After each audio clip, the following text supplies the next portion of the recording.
My hands trembled as I held the phone, the voice on the other end sharp and unfamiliar, slicing through the quiet of my cramped apartment. Alex, you need to come to your grandmother's house. Now. I found something in the attic that changes everything. It was Mark, the guy who'd just bought the place, his tone urgent, almost shaky. My heart pounded, a mix of dread and curiosity churning in my gut. Claire had sold it, my grandmother's house, my safe haven, without a word to me, smirking as she bragged I'd never see a dime. And now this? I grabbed my keys, my mind racing, barely registering the drive as the old streets blurred past. Whatever Mark found, it was about to rip open the wound Claire had left, and I wasn't sure I was ready for it. My name's Alex Harper, 30 years old, a guy who spent the last few years piecing himself back together after a divorce that left me hollow. I'm not flashy. Jeans, faded t-shirts, and a beat-up pickup truck are my style. I work as a freelance graphic designer, scraping by, nothing fancy, but it keeps me going.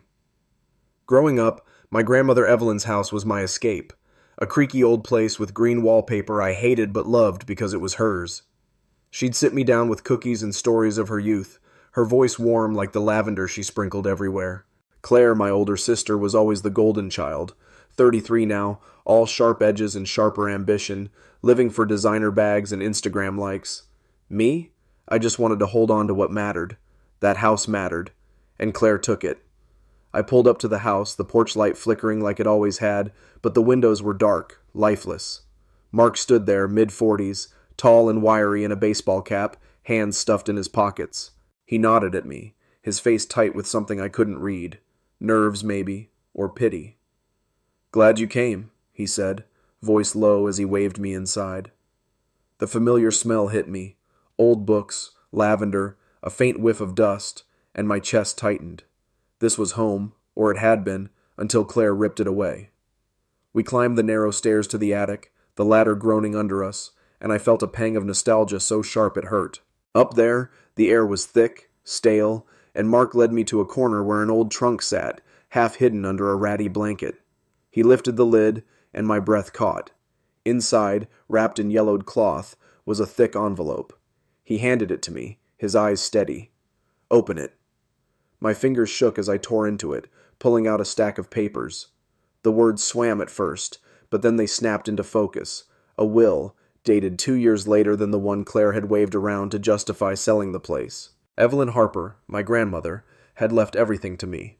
Me, not Claire. My throat closed up, a mix of shock and relief flooding me, but then rage boiled up, hot and fast. Claire had been executor of the estate. She'd sorted through all of Grandma's stuff after she died. She must have found this and buried it, lying to my face while she cashed out. "This can't be real," I whispered, my voice cracking. Mark crossed his arms, calm but firm. "I used to be a private investigator. Check the signature against some old letters I found up here. It's legit. Your sister? She's in deep if she hid this." The attic air pressed against my chest, heavy with dust and betrayal. I could still see Claire's smug grin from 2 weeks ago, her standing in the living room below, arms crossed, tossing out her victory like it was nothing. "I sold it," she'd said, her voice sharp, daring me to fight back. "You'll never see a dime." I'd stormed out then, fists balled so tight my nails drew blood, but now, holding this will, I felt something shift, anger hardening into resolve.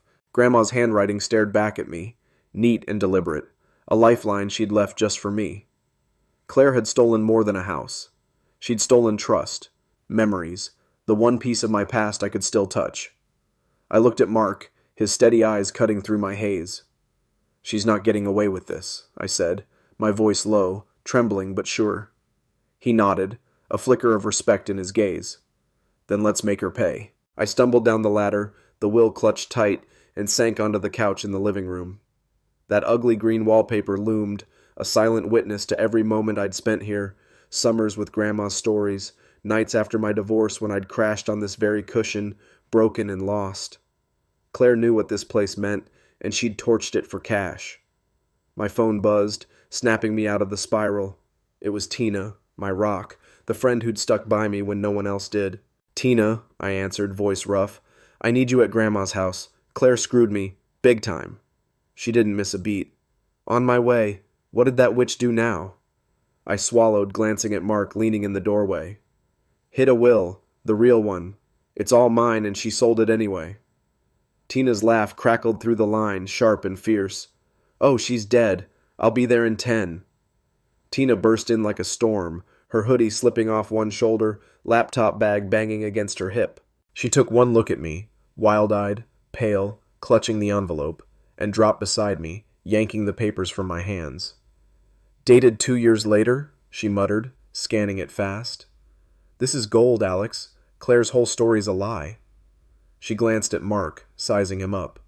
You found this? Nice. Ex-cop or something? Mark tipped his cap, a dry smile tugging his lips. Private investigator, retired. Couldn't resist a good mystery. Tina grinned, cracking her knuckles. Then you'll love this. I'm hacking Claire's life apart. She's toast. The air in Grandma's living room felt thick, heavy with the weight of what I'd just uncovered.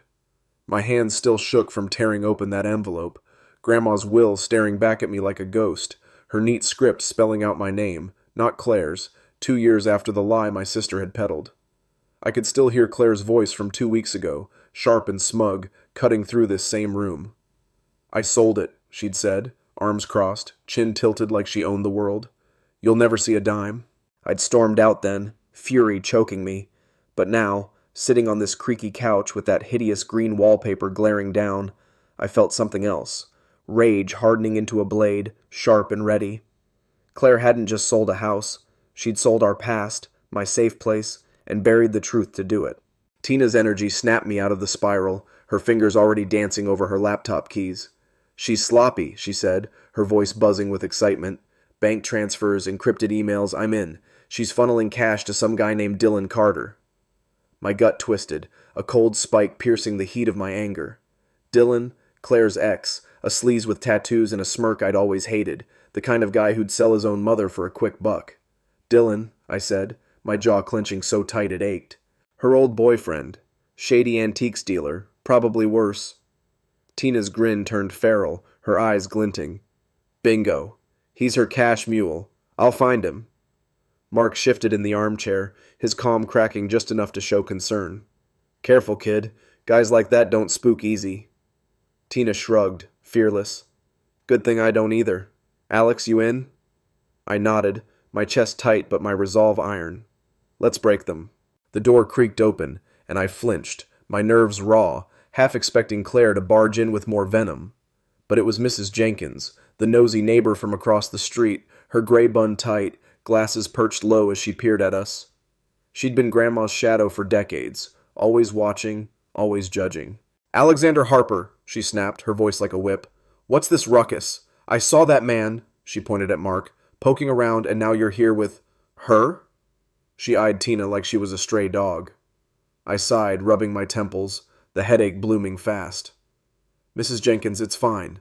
Mark bought the house, found something of Grandma's. We're sorting it. Her lips pursed, suspicion sharp in her gaze.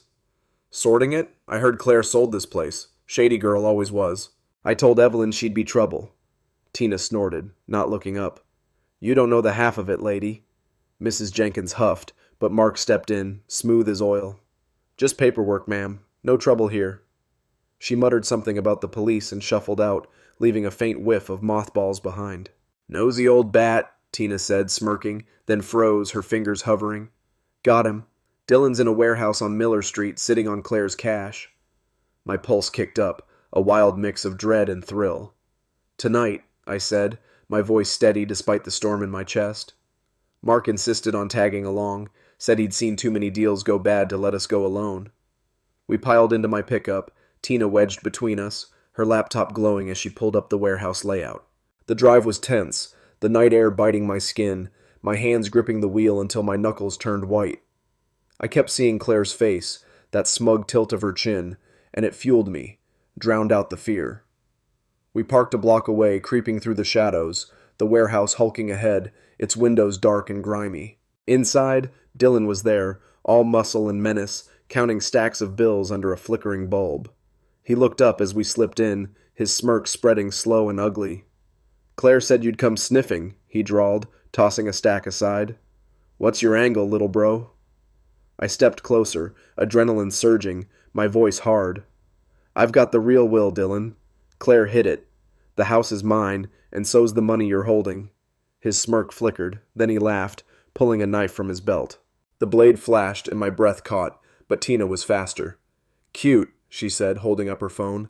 "I'm live on X. Smile, D-man." Dylan's eyes widened, panic flashing, then he lunged. I tackled him, slamming him into the table, cash scattering like leaves. He swung, his fist clipping my jaw, pain exploding, but I held on, pinning him as Mark grabbed the knife. Sirens screamed. Tina's livestream wasn't a bluff, and cops swarmed in, cuffing Dylan as he spat threats. "Claire's got friends," he snarled, blood trickling from his lip. "You're screwed." Back at the house, bruised and wired, I watched Tina scroll X. Dylan's bust had blown up, Claire's name trending with hate. "She's losing it," Tina said, grinning. "We've got her." Mark rubbed his jaw, thoughtful. "She'll hit back.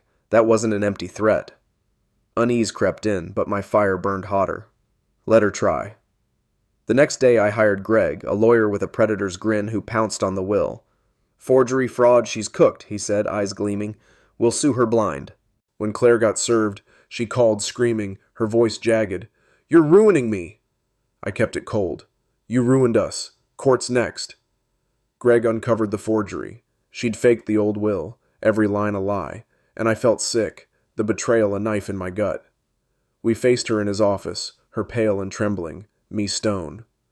"Return it or jail," Greg said, smooth as steel. She glared, lips quivering, then signed, coughing up what she hadn't blown. But Greg called weeks later, tense.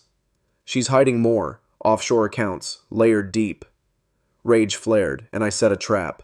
I called her, voice broken. "Claire, meet me. I'm done." She laughed, smug. Poor Alex, caving. At the cafe, she strutted in, sunglasses gleaming, purse screaming stolen cash. I wore Tina's recorder, playing the part.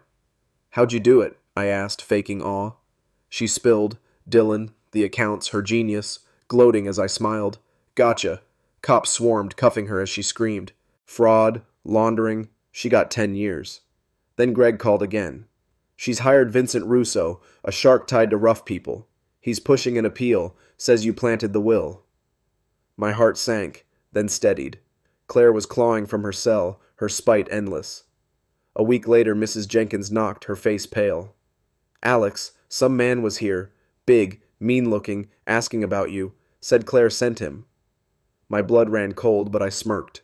She was desperate, flailing, her world shrinking to bars and bitterness. I fixed the house, painted over the green, kept Grandma's lavender alive, posted it online. Still mine.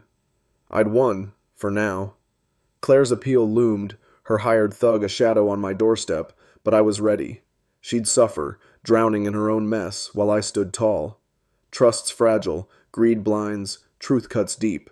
I'd learned that the hard way. Claire thought she'd bury me, but I'd buried her plans instead. What's next? Will she strike from behind bars, or will I end her for good? Drop your thoughts below, I'm all ears. The knock had come late, just past dusk. The sky bruised purple outside Grandma's freshly painted windows. Mrs. Jenkins stood there, her usual sharpness dulled by a tremor in her hands, her eyes darting like she'd seen a ghost. "He was huge, Alex," she said, her voice low, almost a whisper. Scar across his cheek, leather jacket, looked like trouble. Asked if you still lived here, said Claire had a message. My stomach dropped, a chill creeping up my spine, but I forced a grin, leaning against the doorframe. "She's grasping at straws, Mrs. J. Probably some lowlife she conned into doing her dirty work." Her lips pursed, unconvinced. "You watch yourself, boy. I told Evelyn that girl was a snake. Should have listened." She shuffled off, leaving me staring into the darkening street, my smirk fading as her words sank in. Claire wasn't done, not even close. I stepped back inside, the lavender scent hitting me soft and familiar, a stark contrast to the unease gnawing at my gut. The house was mine again, walls a clean beige now, floors polished, every trace of Claire's betrayal scrubbed away, but her shadow lingered, creeping in with every creak of the old boards. I'd posted that photo online yesterday, still mine captioned under a shot of the porch, the likes and comments rolling in, people cheering me on, cursing Claire's name. It felt good, a quiet victory, but Mrs. Jenkins' warning rattled me. Claire was locked up, 10 years for fraud and laundering, her appeal a long shot with Vincent Russo, that slick lawyer Greg had warned me about. Yet here she was, reaching out through some thug, her spite a living thing even behind bars. I locked the door, double-checked the windows, my pulse ticking faster. She'd lost everything: money, freedom, the house, but she still wanted to drag me down with her. Tina called as I sank onto the couch, her voice cutting through the static in my head. "Yo, Alex, you okay? X is still buzzing. Claire's trending again, people digging up her old scams." I rubbed my jaw, the bruise from Dylan's punch still tender. "Yeah, I'm fine. Mrs. Jenkins just spooked me. Said some guy came by, claimed Claire sent him." Tina's laugh was sharp, edged with worry. "Seriously? She's pulling strings from prison now? We need to check this out." I nodded, though she couldn't see it, my mind racing. "She's got Russo, that lawyer. Greg said he's tied to rough people. Maybe this is his crew." Tina's tone hardened. "Then we dig deeper. I'll hack Russo's firm, see what he's hiding. You call Mark, he's got instincts for this crap." Mark showed up an hour later, his baseball cap pulled low, a thermos of coffee in hand like we were staking out a crime scene. "Heard about your visitor," he said, settling into the armchair, his calm a steady anchor. "Sounds like Claire's not letting go." I paced, my boots thudding against the floor, the lavender smell doing little to ease the tension coiling in my chest. "She's desperate," I said, my voice tight. "Lost the house, the money, now she's sicking goons on me?" Mark sipped his coffee, thoughtful. "Or Russo's flexing. Guy like that doesn't take cases for love. He's in it for cash or favors. Claire's got neither, so who's bankrolling this?" The question hung heavy, a new thread in the tangle Claire had left me. The next morning, Tina texted, rushed, cryptic. "Meet me at the diner. Found something on Russo." I drove over, the sky gray and heavy, my nerves buzzing like live wires. She was already there, hunched over her laptop in a corner booth, her hoodie up, fingers flying. "Check this," she said, spinning the screen. Emails. Russo to some guy named Victor Crane, a name that meant nothing to me until Tina explained. "Crane's a fixer, handles dirty jobs for big shots. Russo's begging him for muscle, says Claire's promising a payout if they deal with the brother." My blood ran cold, Mrs. Jenkins' scarred thug flashing in my mind. "She's paying him from prison?" I asked, my voice hoarse. Tina shook her head. "Nah, Crane's fronting it. Thinks Claire's got hidden cash stashed somewhere. He's betting on her appeal." I leaned back, the diner's chatter fading as dread settled in. Claire wasn't just flailing, she'd hooked a shark, and now I was bait. "We need more," I said, my resolve hardening. "Proof she's behind this." Tina grinned, cracking her knuckles. "Already on it. I'm tracing Crane's crew. Found a guy, Jake Moreno, low-level muscle. He's sloppy, posts everything on X. I'll set a trap." Mark, who'd slid into the booth behind us, nodded. "Smart. Get him talking, we've got leverage." Jake was easy to find. Tina baited him with a fake job offer, and we met him that night at a dive bar, the air thick with smoke and desperation. He was wiry, twitchy, a scar snaking down his neck, his leather jacket reeking of cheap cologne. "You the guy?" he asked, eyeing me. I played it cool, heart pounding. "Yeah. Heard you work for Crane, Claire's crew?" He smirked, sipping his beer. "She's got plans for you, man. Big ones."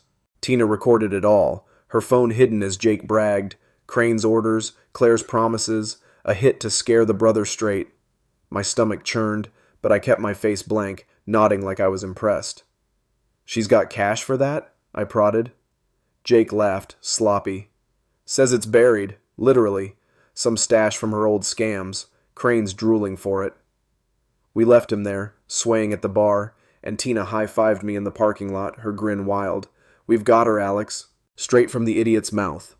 Mark's jaw tightened. "She's crazier than I thought. Burying money? That's next level." I smirked, adrenaline surging. "Then we dig it up first." Greg took the recording, his sharp grin back as he filed a motion. Conspiracy, intimidation, new charges piling on Claire's sentence. Russo's appeal stalled, Crane's crew scattered, but Jake's words stuck with me. Buried cash. I drove back to the house, staring at the yard where I'd chased fireflies as a kid, Grandma's voice echoing. "Keep your treasures close, Alex." My breath caught. The old oak, gnarled and ancient. Had she meant it literally? I grabbed a shovel, Tina and Mark trailing me, half laughing, half curious. 2 feet down, metal clanged, a rusted box, heavy with dirt. Inside, stacks of bills, yellowed papers, a note in Grandma's script. For Alex, my heart, Claire never understood. Tears stung my eyes, triumph mixing with grief. Claire's last hope, gone. Months later, Greg called. Crane's in custody, flipped on Russo. Claire's appeal's dead, but she's screaming about a stash she'll never find. I laughed, bitter and bright, the box locked in my safe. She'd rot, broke and raging, her thug a ghost she'd never catch me with. The house was mine, Grandma's love my shield, but her shadow lingered, a whisper of what she might try next. Trust breaks, greed blinds, truth wins. I'd carve that lesson in blood and dirt. Claire's down, clawing at nothing, while I stand here alive. What's her next move? Will she fade or strike again? Tell me below. I'm listening.